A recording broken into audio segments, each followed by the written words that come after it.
Hi, folks. Welcome to Progressive Christians Today. Progressive Christian Voices Today and Tomorrow. My name is Brian Elaine. I'm founder of Compassionate Christianity and Writing for Your Life. It's a pleasure to host a series of prominent progressive Christian authors, all of whom have been published by Broadleaf Books or other 1517 media imprints, including Fortress Press and Beaming Books. Today's webinar will be followed by one additional webinar in this series on October 13th. And we also plan to have additional similar webinars in January, so we hope you can join us for that. Joining us today are Wes Granberg-Michaelson, Marilyn McEntyre, and Yolanda Pierce. Reverend Wesley Granberg-Michaelson is a global ecumenical leader whose work is highlighted in the intersection of faith and public life. He was legislative assistant to Senator Mark Hatfield, director of Church and Society for the World Council of Churches, and served for 17 years as General Secretary of the Reformed Church in America. He chairs the board of Sojourners, an advocacy ministry linking faith and social justice. He also serves on the boards of Church Innovations Institute and the Global Christian Forum. Wes contributed to our most recent book, How to Heal Our Divides, and will be featured as a speaker at next month's Writing for Your Life online conference, which is titled Writing in the Second Half of Life. Marilyn McEntyre has authored 15 books, including Caring for Words in a Culture of Lies and Word by Word. She has served as professor of literature and medical humanities at UC Berkeley and at New College, Berkeley. Other recent works include a collection of poems called Occasions and a book of reflections called When Poets Pray. She has won several outstanding teaching and writing awards. Her writing has appeared in the Christian Century, Weavings, Sojourners, Prism, Conversations, Christianity Today, Academic Medicine, Medical Humanities, Literature and Medicine, and a variety of other academic and trade publications. Marilyn leads retreats and writing workshops. She cares about connecting spirituality, politics, food, healthcare, care for the earth and its creatures, care for language and public discourse, and finding new ways to live together on a planet that needs healing. Isn't that the case? Marilyn has spoken at several of our events and will also be a featured speaker at next month's Writing for Your Life conference.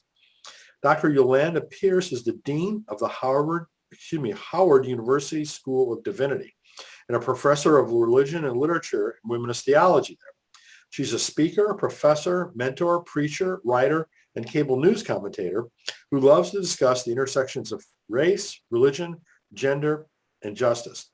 An alumna of Princeton University and Cornell University, Yolanda served as the founding director of the Center for the Study of African American Religious Life at the National Museum of African American History and Culture.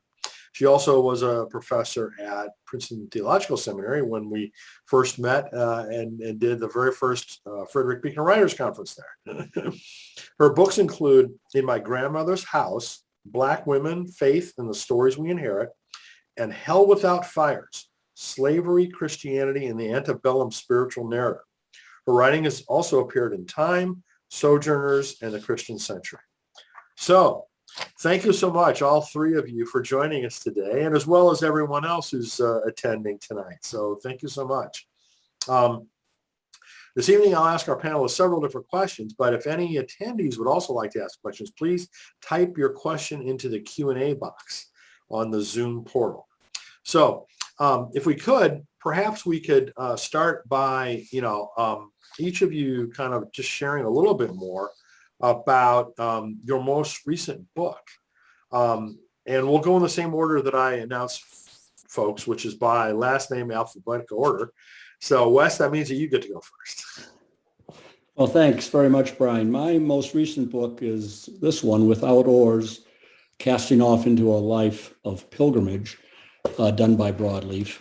And it's my 10th book, but it is the one I think where I feel I've found my voice in a particularly clear way.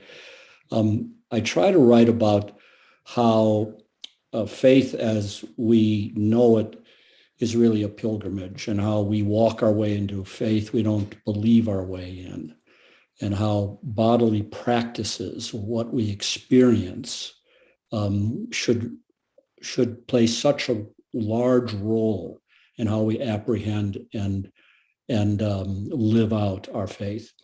I draw from different pilgrimage experiences, including my time on the Camino de Santiago, but use that as illustrative. Plus, as a Protestant, Reformed person, I made a trip to Lourdes, France, and was deeply impacted by that experience and others as well. But the primary message is that particularly now, and as we try to figure out how we come out of this pandemic, we have to adopt a mindset more of pilgrimage, and one that is willing to surrender and relinquish to that which comes to us rather than strategically plan and prepare and control. So that's my latest book, Brian, and the one that I'm pretty excited about. Well, it's an absolutely wonderful book, and at least for me personally, this whole aspect of experience and living faith as opposed to learning from just believing and being told what to believe, was a pretty significant learning for me over the years.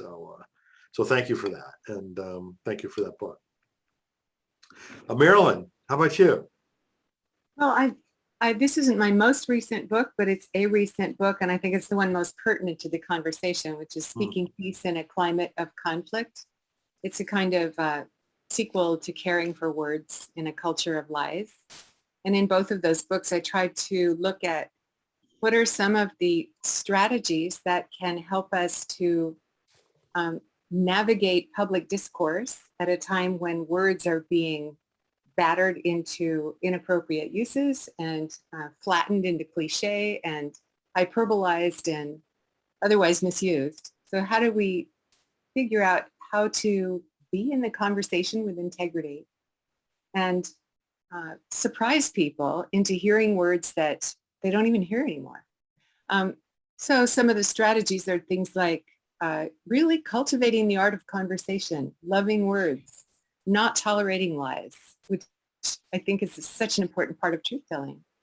And in this newer book, Unmasking Euphemisms, for instance, there are so many of them. And helping people connect the dots by means of allusion. So I will say a little bit more later about my focus on language, but I do feel as though there's a deep analogy between stewardship of language and stewardship of the earth. Caring for the soil that's being depleted is so much like caring for discourse. And then I also just finished a book about being a grandparent for broadleaf, called The Beautiful Grandparent. Yay! I can relate to that one. Some of that has to do with helping these little guys grow up into the world they're getting, which is a daunting assignment. Well, at least, in my lifetime, there's never been a more important time to deal with, caring for words in a culture of lies, than there is right now. So thank you for that and for the follow-on. I'll have to get a copy of that. I don't think I've read that one yet. So Yolanda, how about you? My book, which came out this year, is In My Grandmother's House, Black Women, Faith, and the Stories We Inherit. And so it is an outgrowth of my work as a womanist theologian. I really wanted to take seriously the question I pose, which is, what if the greatest theologian you have ever known was your grandmother? And that is the premise of my work. I'm really interested in generational wisdom. I'm interested in how, in particular in this book, Black women are able to live out their faith despite some of the most significant obstacles we can possibly imagine. And then I'm interested in source material for how we do theological reflection so that this source material is bigger and broader than we can possibly imagine. It's about narrative. It's about story. It's about, this is one of the gifts that we have, the ability to tell stories, to pass down stories, to inherit stories. So ultimately, it is about the joy of being raised by my grandparents. So I love your conversation about grandparents. And the church mothers, which is an ecclesial office in the denomination in which I grew up. We had church mothers and we had had a mother's board, and the wisdom that these women gave to me in this tiny storefront church, and how for me it speaks to some of the greatest theological minds that I could imagine, despite them not having any formal education or theological training or anything that we would consider to be sort of a classical education, but the wisdom of the ages. Yolanda and I did an interview of that, not too long ago about the new book in my grandmother's house. It's just fascinating. I was really glad to learn more about that. Maybe, can you tell us what's new at the Howard University School of Divinity? What's the latest in terms of goings on there? Oh, great. Well, I'm honored to serve as dean at the Howard University School of Divinity. I've been in theological education now for 14 years. I think like most theological institutions, we are grappling with the changing church. What will it look like in 50 years? All of the demographic shifts that we see, all of the declines that we see, everything that has happened in the pandemic. How do you prepare men and women to do ministry in the context that is, not the context that was, but what is and is to come? So like so many schools, I think we're really fundamentally thinking about what's the role of the local church, what's the role of technology, but what does it mean to be in community with one another in very vastly different ways than we've previously been in community with each other. So I think everything that's happening at Howard University School of Divinity is happening at every theological institution across the country. It's a very challenging time for seminaries. I mean, there's Very no question about challenging. that. It's been that way for a while. And, I suspect even over the last few years, it's been an increase. So, I'm sure you guys will do well coming out of all of that, but it won't be easy for I don't think for any seminaries. So what I want to move on to next is what all have you been reading from other folks that you'd like to share with us tonight? Wes, you want to go first? Well, thanks. What I find is that my writing gets better when I read good writing. And it doesn't even matter what the subject is. The book I just most recently finished is Wilderness of Hope, Fly Fishing and Public Lands in the American West. Oh my. I love to fly fish, but this book portrays the connection between land, fish, family, and the person in ways that just brought tears to my eyes. Wow. It was really powerful. It's not explicitly religious, but it is religious, and is one of those that really explores that connection that's so important today between our relationship to the created world. I've just started Richard Powers' new novel, Bewilderment. And this also deals with the crisis that we face in creation. His earlier novel, Overstory, which won the Pulitzer Prize, was one of the most powerful and beautifully written things that I've read. So I'm anxious to get into that. More in the line of things that we talk about here, I read and also tried to help promote Adam Taylor's new book, A More Perfect Union. Adam is the new president at Sojourners. This is also a broadleaf book, A New Vision for Building a Beloved Community. It is, if you're going to read one book in public theology in this present time, I would strongly suggest Adam Taylor's A More Perfect Union. And then just yesterday, in another vein, I received a book that I'm anxious to look at. It's called All the Things by Kate Hazeltine. I don't know Kate Hazeltine, but I was intrigued by the book. It actually was shared in Byron Borger's Hearts and Minds review, because as a woman, she looks at the Examen, and as a non-Catholic, she looks at the Examen and at the tradition of Ignatian spirituality in what I think is a really fascinating way. And I think that's partly what those who are in what we call progressive Christianity really need to be doing now, discovering fresh resources that undergird spiritual practices. And so that's why I decided to pick this one up. So those are some of the things that are on my book stand, Brian. Excellent, Wes. Thank you. Marilyn, how about you? Well, I was going to start with some other ones, but Wes, I just have to underscore Richard Powers' Overstory, which has just got one show-stopping sentence after another. And it seems to me that if you wanted to work on your own writing, you could just do some slavish imitation of some of his paragraphs and learn how he does it. I love that one. And in the same vein as the one you're reading about fishing, I have gone back to David James Duncan another number of times. Yeah. He's an Oregon. Absolutely. Who Yeah. brings together spirituality and fishing in the natural world.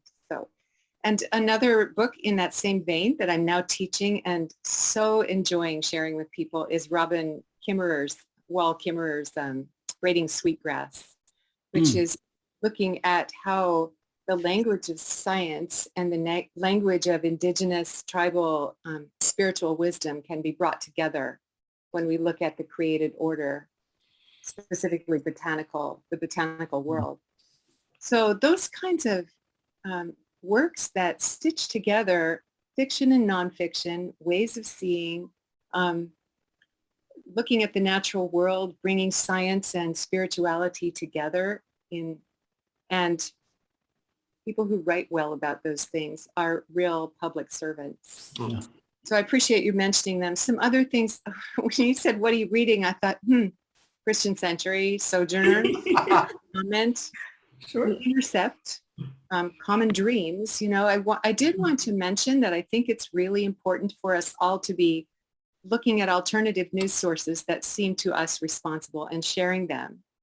Because there are so many big media outlets that do good journalism, good reporting up to a point, but if their sponsors pull their advertising, there are things they're not going to say. And so I think that we need to stay at that place of exploratory reading in alternative journalism. We listen to Democracy Now! Every morning. I've been reading Chris Hedges, who wrote War is a Force That Gives Us Meaning, which is, he wrote that a while back, and I think it's still a really important book to look at. He put himself in harm's way for decades as a war reporter. And he most recently wrote a book that's both bleak and brilliant called America, the Farewell Tour. But he is one of those prophetic voices out there, I think, who is willing to and invites us to look into the darkness, look at the hardest things that we are not fully acknowledging in public and talk to each other about them. Yeah, and I also just so appreciate the memoirs that are coming out. I'm helping a couple of people finish their memoirs, and it's humbling to just get that close to other people's journeys. So I want to underscore the fact that a lot of good memoirs being written. I loved Lauren Winner's Still and Kate Bowler's books, Everything Happens for a Reason. Wonderful. And in my work in medical humanities, I've looked at a lot of what are called pathographies, which are memoirs that are focused on experiences of illness or disability.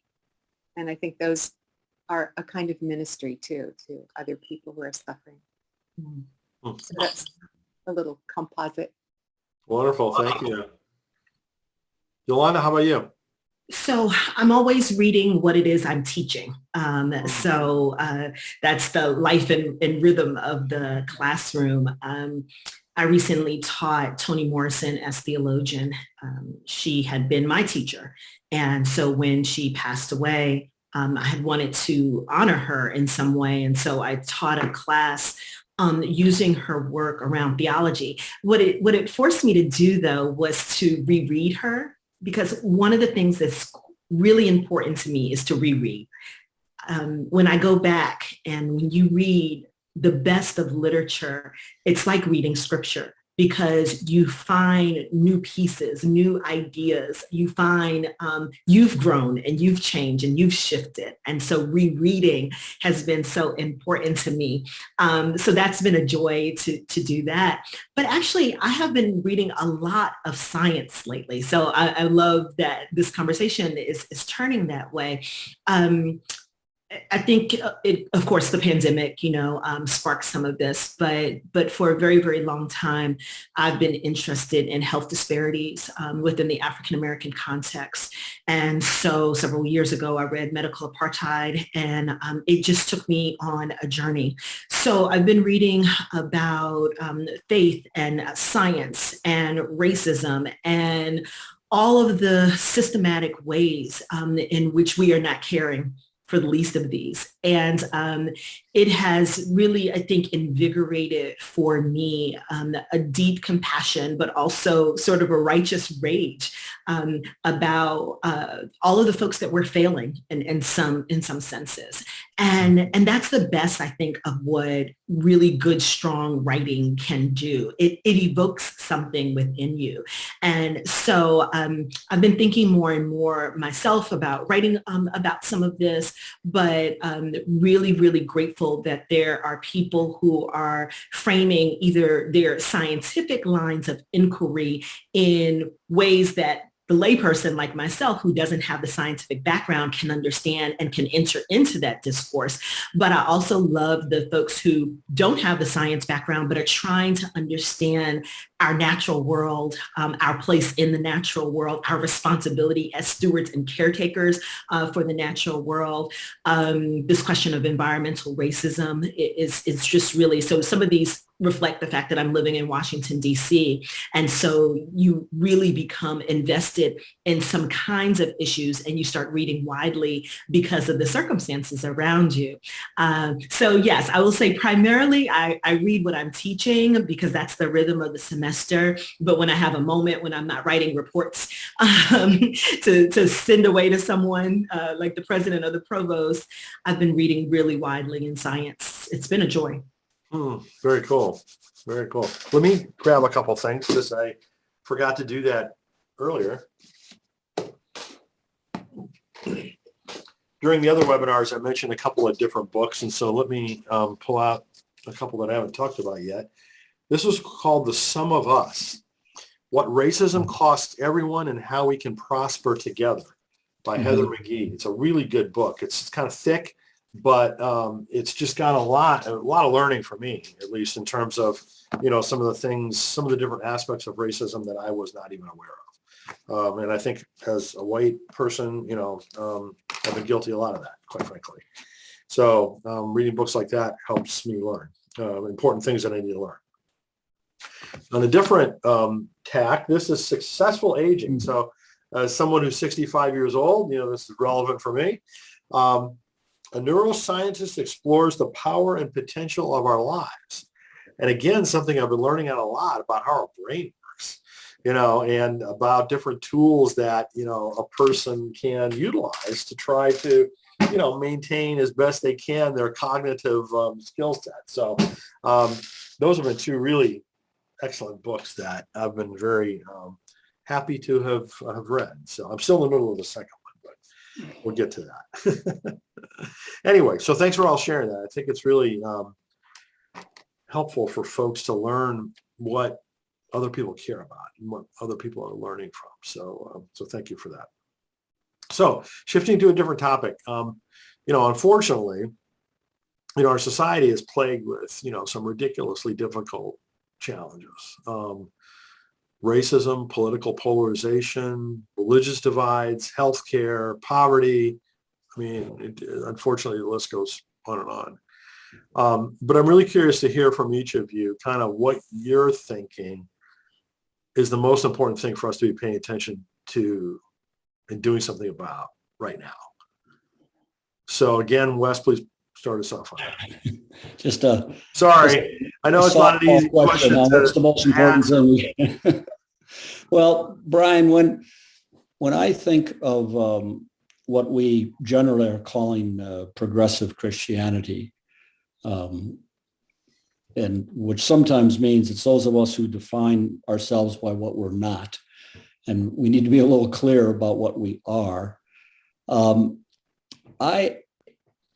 There's a list of concerns that's on everyone's on everyone's mind, the kinds of issues that we've already spoken of here that we feel we need to urgently address. and that the church, in most of its forms, not all, but in many of its forms, have neglected or have been unwilling to face. And those have come to the fore during this time.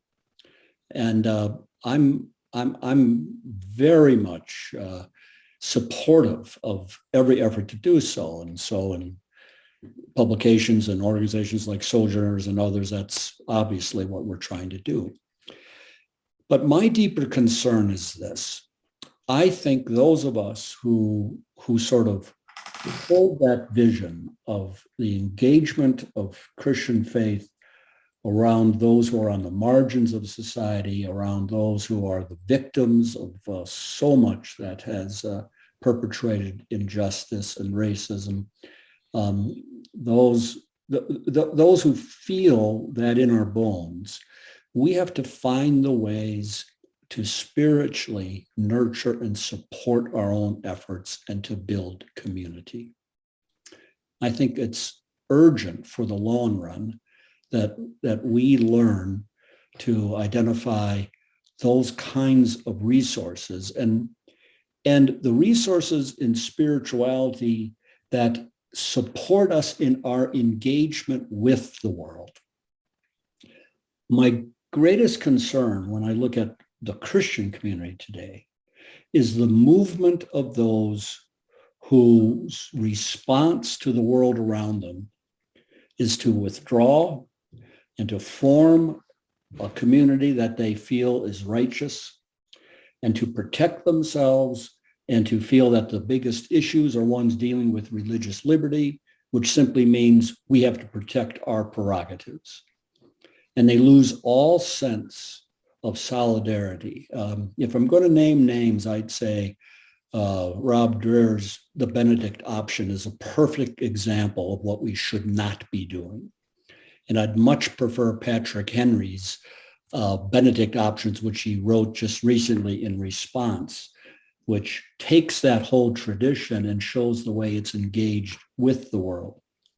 I think if we're going to be part of the sustained change, which we describe as looking towards God's preferred and promised future, that change has got to be supported by our own efforts to demonstrate the depth of spiritual practice and of community building that engages these issues in society and that really serves as an alternative, both as an alternative to simply a secular vision of society and an alternative to a Christianity that only wants to withdraw into a kind of self-righteousness. And, you know, you asked what books we are reading. You didn't ask what shows we are watching. Good point. My wife and I right now are watching Midnight Mass on Netflix. It is one of the more riveting and troubling shows I've seen, but it's the story of a group on a tiny island of Christians who get a charismatic leader and then they withdraw into themselves in order to fend off the future. Wow. Those are the messages that are out there, and I think that's what I'm most concerned about when we say what do you really worry about, or what are you really trying to be working on? So that would be my response, Brian. Wow. Well, that's pretty serious. We'll come back to that theme in just a couple of minutes. So, Marilyn, why don't you take a stab at this very difficult question? Well, it's nice to come after you, Wes, since I would underscore most of what you just said. But I think one of the things that seems very important to me is that we toughen up enough to be willing to know things.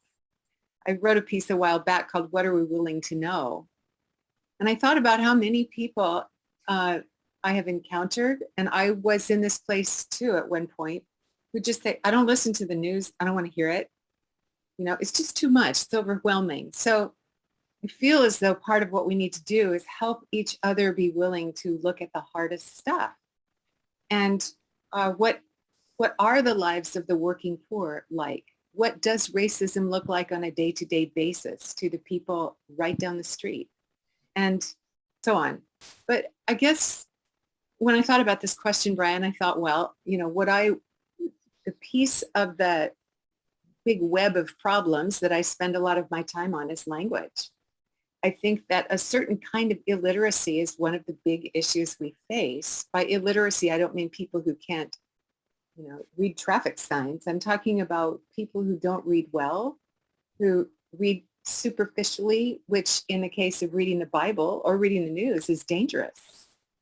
And so to help each other pay attention to language and to familiarize ourselves not only with the slogans and the misuses of language that are dangerous and call those out and say, wait a minute, what do you mean? Can we talk about what you mean when you use that word? But also to normalize language like anti-racism, first world problems, bovine growth hormone, talking about science. There are some scientific words we need to know. We need to have an elevator speech for people who don't quite get what climate change even is or how it works.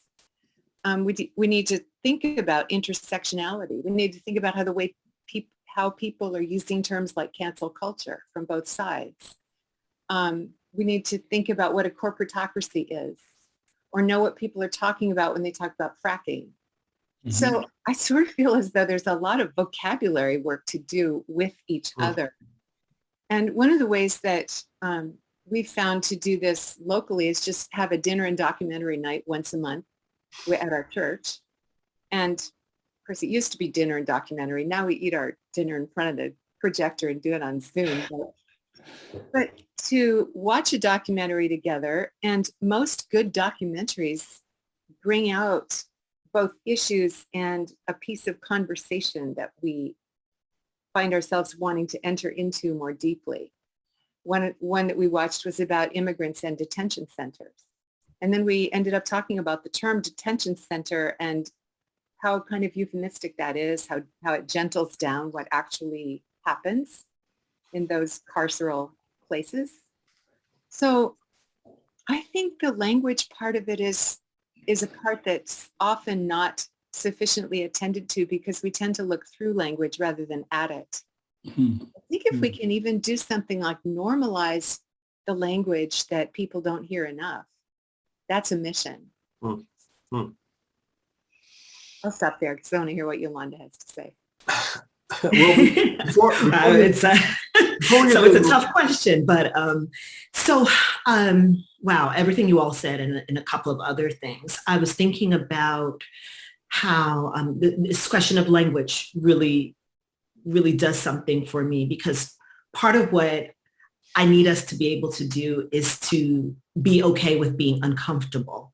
And because we are not okay with being uncomfortable, we often retreat to our places of comfort.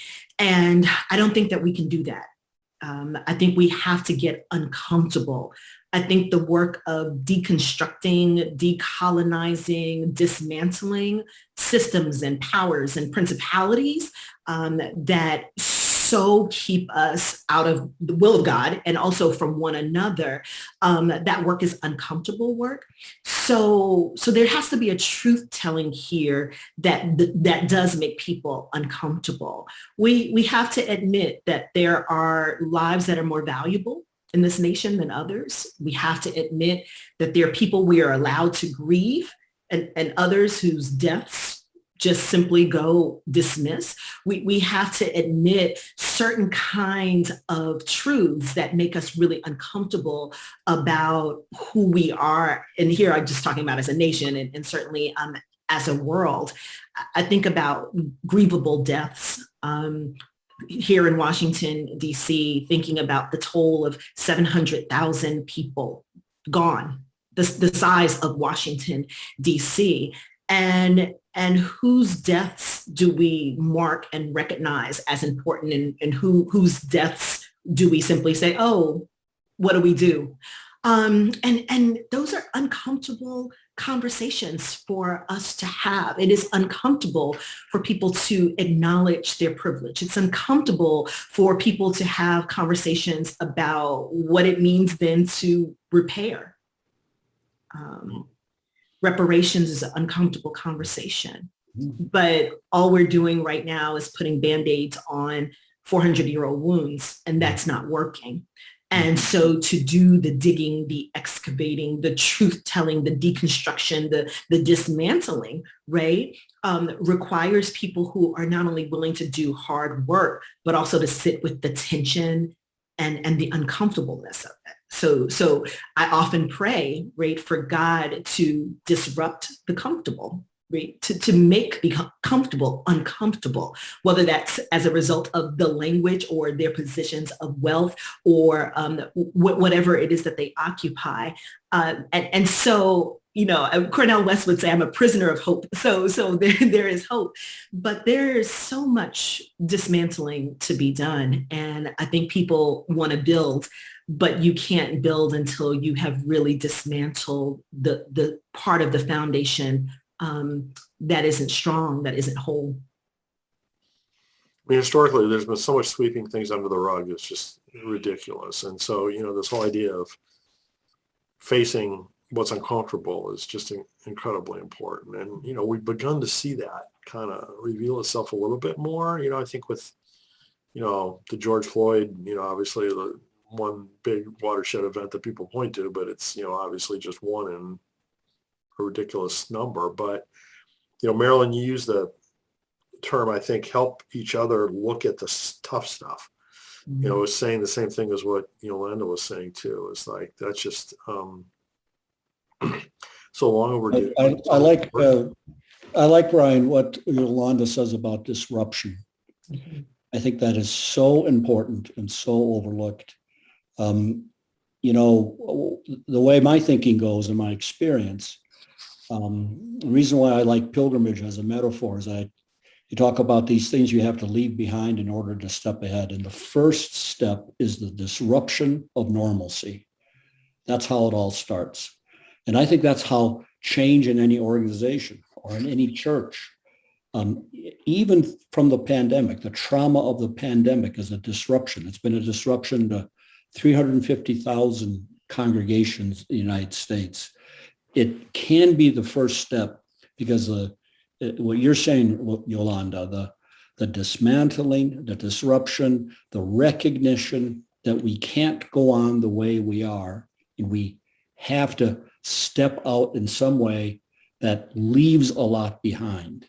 That, for me, I don't know what, Marilyn, you think about language. That's a powerful metaphor for me. That's why I like the pilgrimage language and experience, but I think it really relates to what you're saying about the necessity of this first step and recognizing that has to be the first step.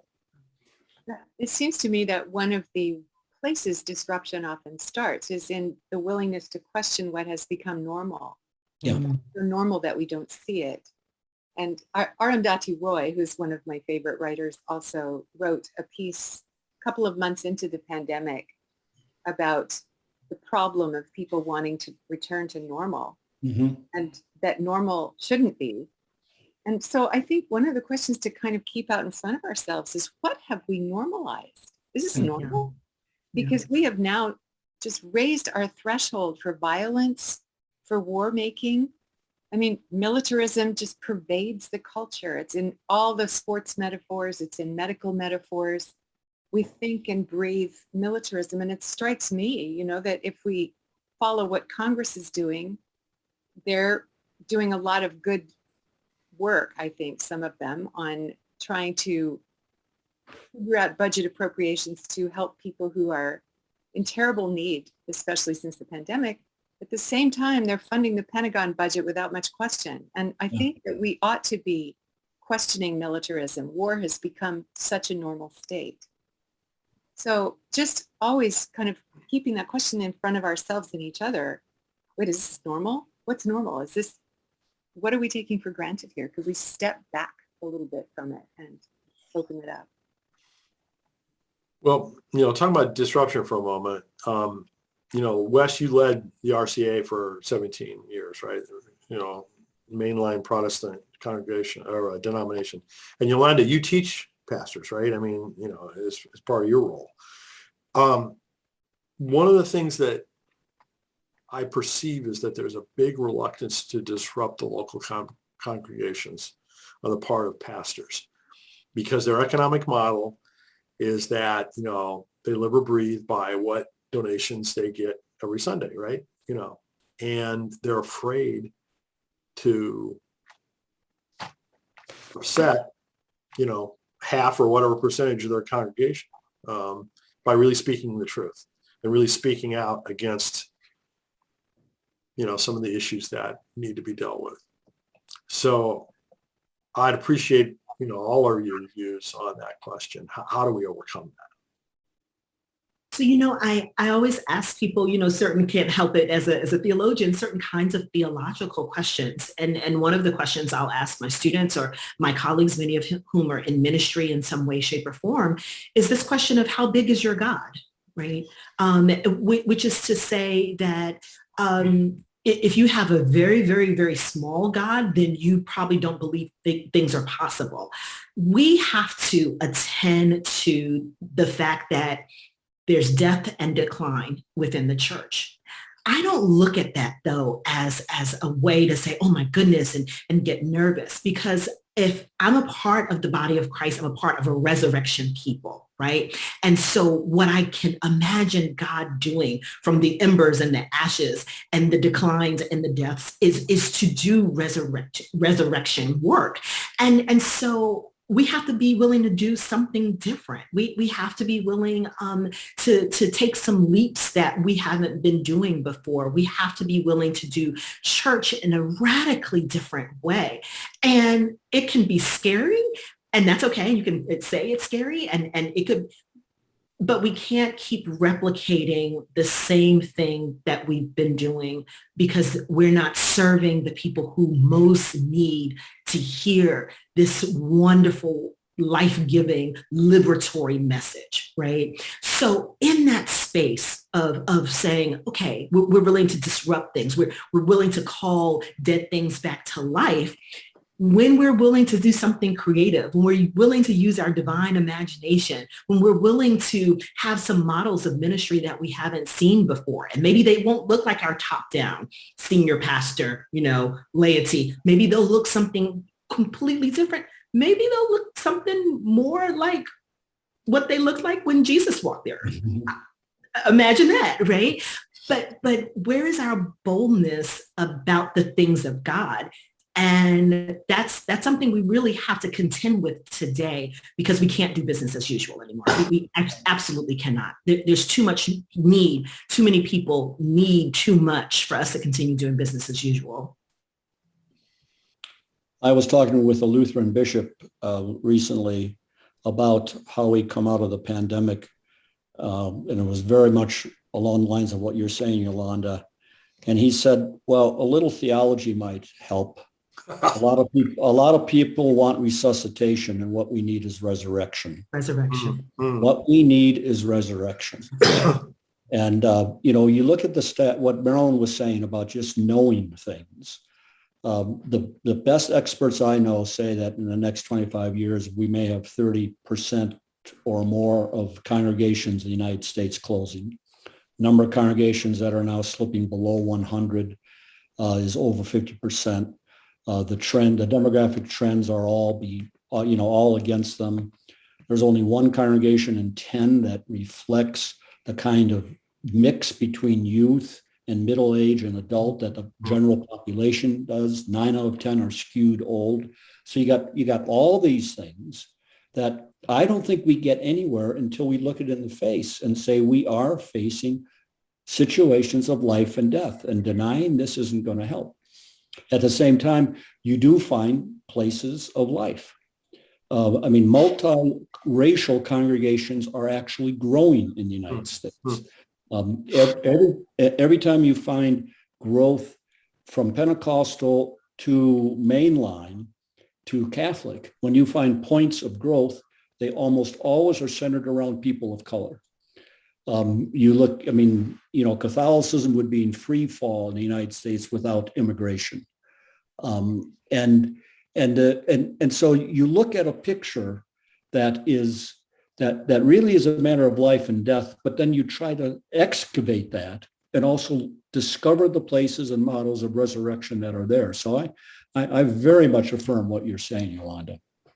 Me too. I want to jump in here and just say that it feels to me as though what you're describing is a paradigm shift, which is another term that I think people need to reflect on, because my understanding is that a paradigm shift is a period, it takes place when you've gotten to the end of what incremental change can achieve. And everything has to kind of break down and be reorganized, sort of like when the kaleidoscope turns and all the chips are in a new place and it's a new design. So when you talk about perhaps moving away from a hierarchical model of church polity to something that looks more like a web, to borrow a metaphor that we ought to be comfortable with by now, that itself would just be amazing to change the titles by which people go in the church. I'd love, what was the one about mothers? The church mothers? Yes, we have a mother's board. So that's right. They're church mothers. That's their official office. That term is huge.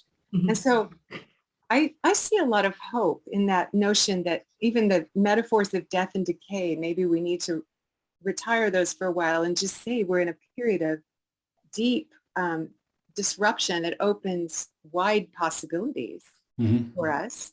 I also think that some of what we need comes from interfaith conversation and ecumenical conversation, where we reach across boundaries that many people are afraid to cross, to hear the God language and to listen to people's prayer practices and meditation practices and how they understand spirituality and what we can bring home and what we can share. So I think that's really a place where renewal can come. And maybe I should stop there, but I do think that, for instance, going back to talking about reading Robin Wall Kimmerer, where she talks about indigenous culture and its spirituality, I'm really moved by that. And I will mention one other person I've been reading, who is Neil Douglas Klotz. He's an Aramaic scholar, and he wrote a book called Prayers of the Cosmos and another called The Hidden Gospel. He does not identify as a Christian. He identifies as a Sufi. But he looks at how the Aramaic language which Jesus spoke, how that language had the property of being highly ambiguous, that ambiguity was part of the richness of the language, and that the business of translating scripture has actually tended to nail down things that were meant to be much more fluid, or at least could have been. So I think that too, even if you lay out a bunch of versions of the Bible in English and say, what difference do these different translations make?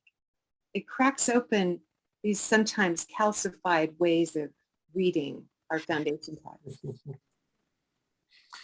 Well, my goodness, you guys have touched on so many just amazing topics here.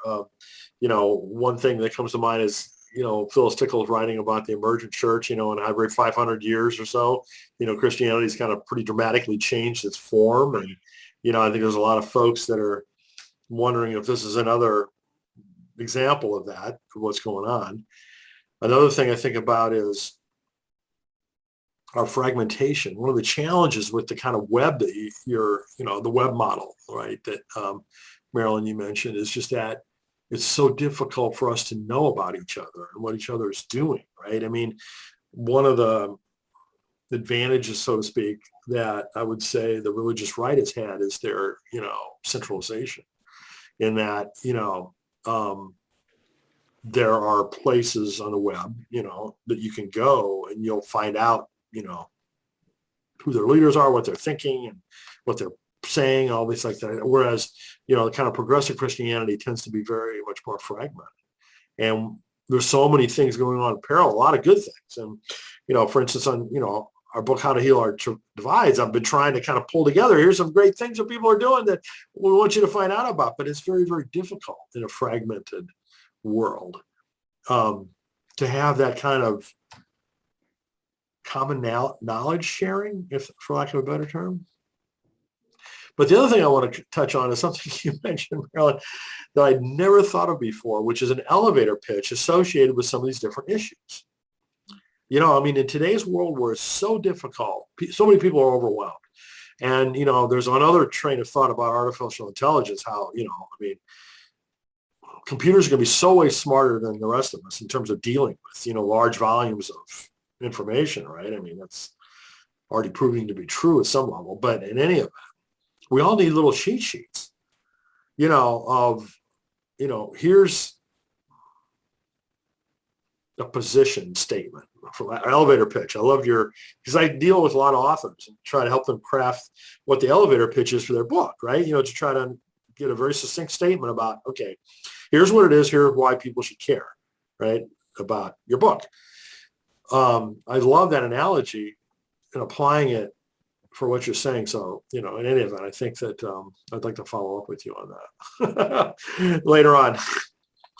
But I also want to come back to something, Wes, that you kind of referred to earlier, which is basically this ridiculously huge gap within Christianity that we have today between, for lack of a better term, progressives and fundamental conservative evangelicals, right?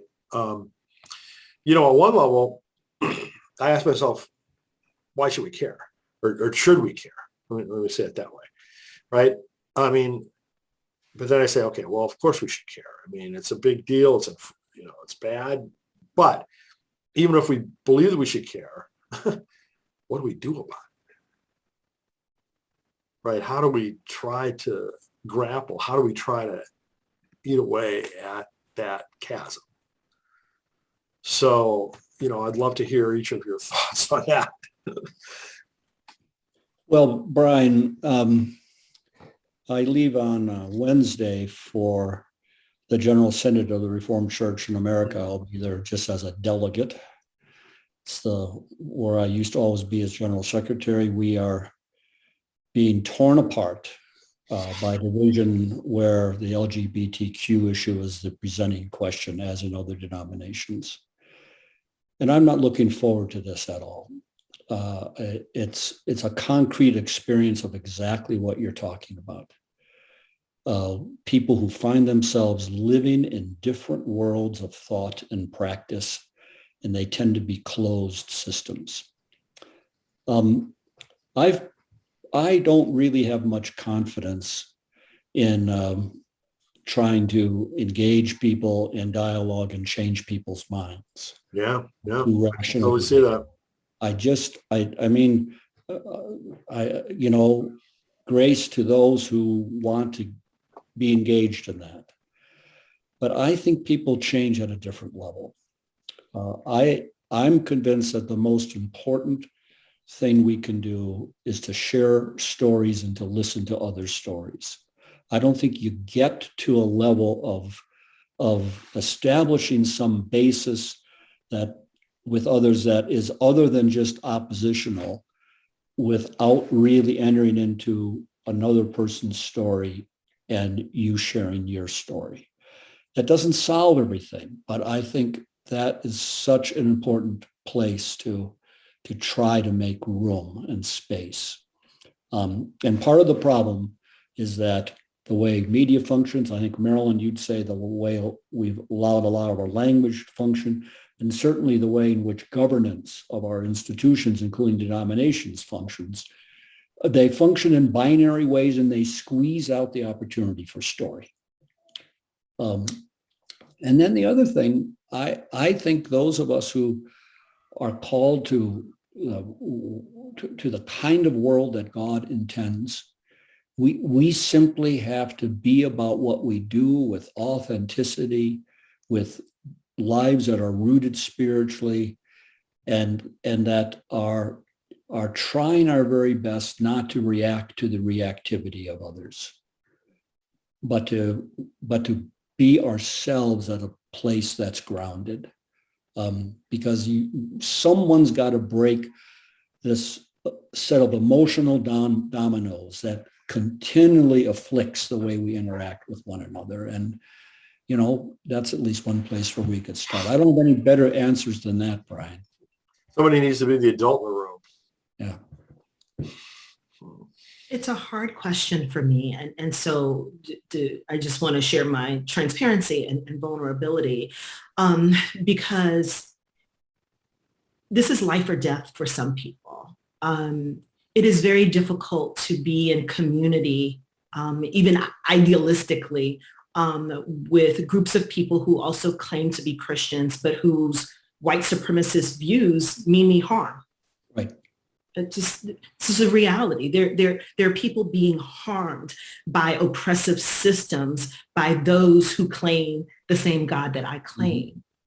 And I have to name that, because often, unfortunately, then the pedagogical tool becomes the oppressed explaining to the oppressors why you are doing what you're doing and you're hurting me and stop, right? And so then that becomes yet another job to be done, which is explaining, right, why these systems, why these forces are oppressive.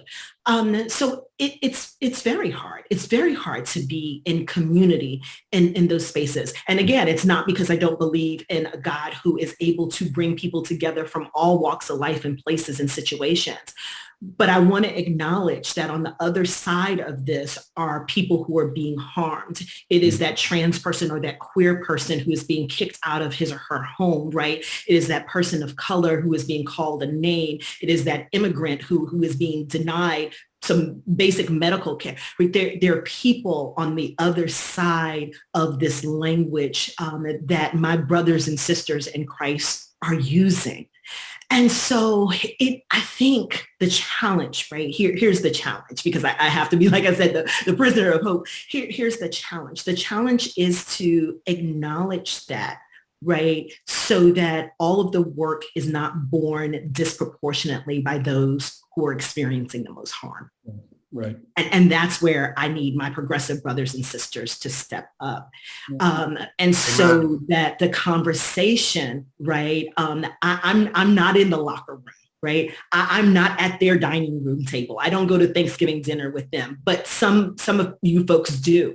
And those conversations have to happen there, where it's not always, like I said, the marginalized and the least of these trying to explain how the systems are operating on them. So that's where my hope lies, if there's some hope to be had here. And I truly believe there is. Yeah. I couldn't agree with you more, Yolanda. Marilyn? I think about whoever it was, maybe Miroslav Volf, who said neutrality is complicity. Mm-hmm.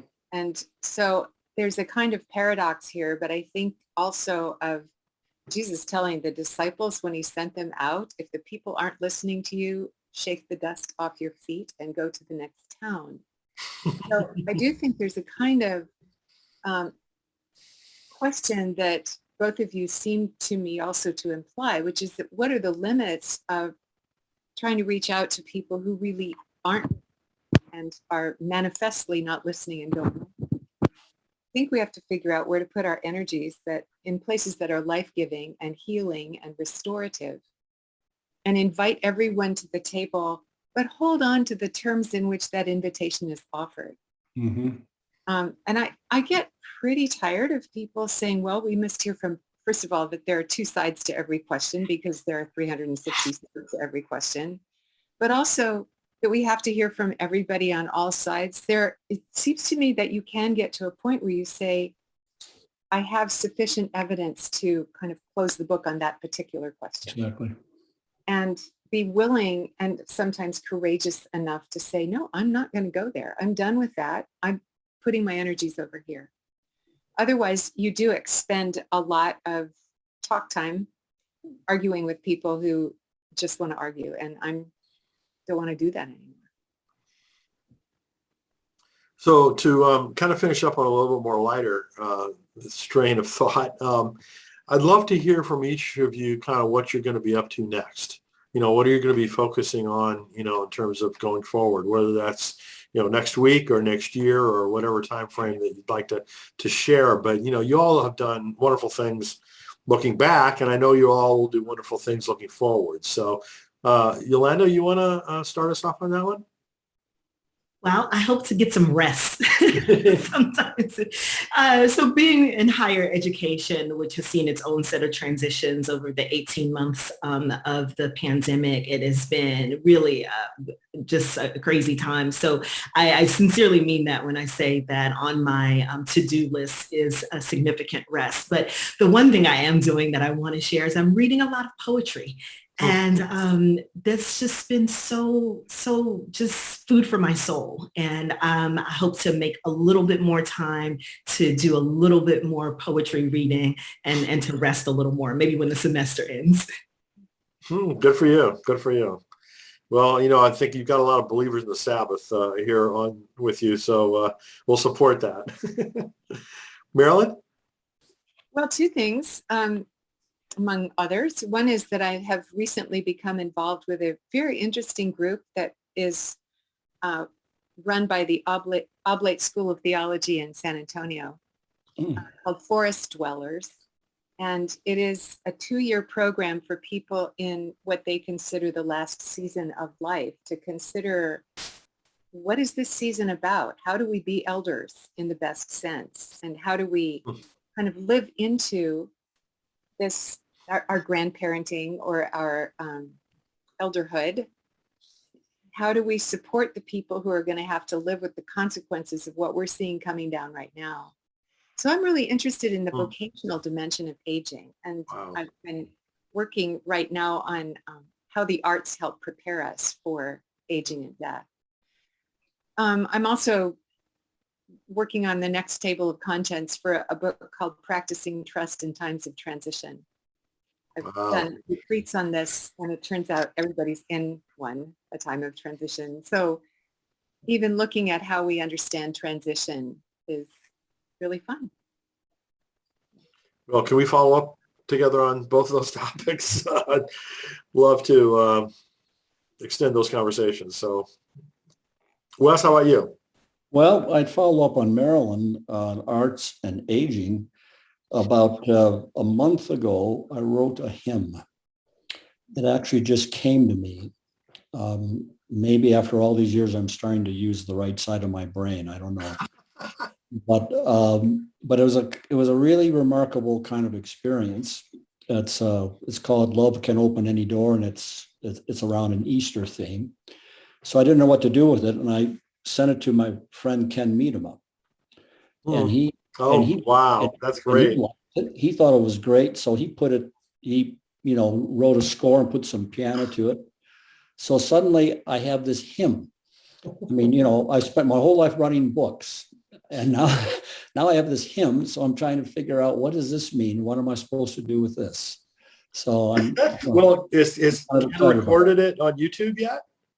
It's not on YouTube yet. No, I mean it's on an MP3 file that he just sent to me, and he's got sheet music for it, and that I know what it's like to have a book with my name on, but now I have a hymn that has my name on it. Oh my goodness! Well, I can imagine with between you and Ken, that's got to be just amazing. So when it's publicly available, please send me a link to it. Well, I will, sure. I'll help you share it. No, I'll be glad to share it. I don't know what else to do. So one of our attendees, Penny, has made a couple of really good comments. One of them is about didn't Jesus tell us to be uncomfortable? Whoever wants to be my disciple must deny themselves, take up their cross daily, because whoever wants to save their comfortable, uninterrupted life will actually lose it. So we have a warning to share. Really good perspective. And she also asked if Yolanda can print what you just said a moment ago. And so I won't ask you to do that, but I'll try to go through the transcript and, take out a little segment for you to take a look at, Yolanda, and we'll figure out, how we want to share that. But in any event, thank you all for such a rich, meaningful conversation. My intent with this whole series was to try to bring together, a group of really smart and compassionate people. And you guys really exemplify that. So thank you so much for sharing your thoughts and your compassion with all of us. And a question from Shirley, are these recordings going to be available later? Absolutely. I mean, all 4 of these webinars are recorded, And the two that have already been done are already up on the Compassionate Christianity homepage. So just go to compassionatechristianity.org, and the two of them are there. This one will be there probably tomorrow sometime, because I'm not going to stay up later tonight and try to edit this, but it'll be up there, and the fourth one will be up there as well. As I mentioned at the beginning of the session, we're planning to do another iteration of these webinars with an initial group of authors in January. So stay tuned for that. So again, Yolanda, Marilyn, Wes, thank you so much for Thank you, Brian. for getting Thank together with you. us and sharing your incredible thoughts and passion and compassion with all of us. It's wonderful. Thank you so much. Wonderful. You all.